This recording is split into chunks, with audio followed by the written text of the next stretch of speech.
Scott Smith has been to more than 60 different oil and chemical disasters in this country and abroad.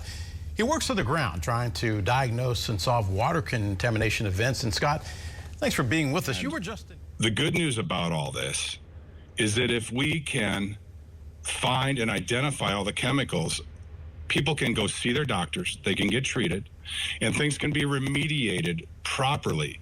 But the bottom line is the theme in over 60 disasters in dealing with all this, you can't find what you don't look for. If you're not looking for the dioxins, you can't find them. That's why we started looking for these dioxins. So on that note, what have you heard about labs there refusing to test the residents' blood for dioxins? A handful of residents have contacted me and said the labs in the area are no longer testing for dioxins in blood and refusing. Unfortunately, from my experience in disasters, I call this undue influence.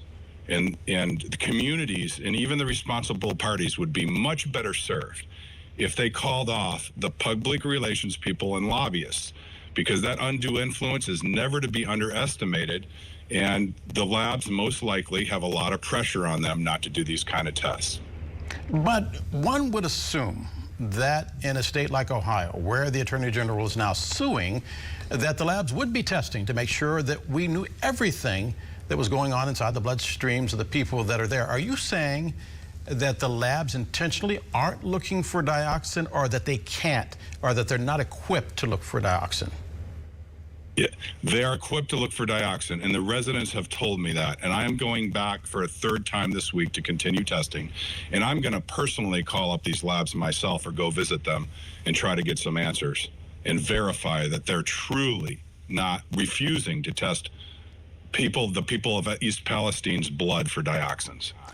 Scott, I've heard people compare this to the pits from September 11th, where people went in and they worked, and they were told everything was going to be okay. And they found out decades later that they weren't okay. They are dying of cancer now. How long will it be before these residents actually know what happened to them on that day in East Palestine?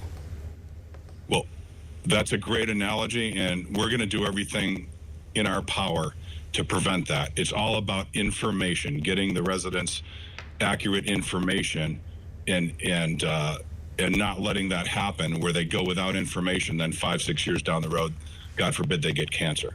Because I'm confident that if we get the information out to the community quickly, that they can be treated. That is the #1 objective.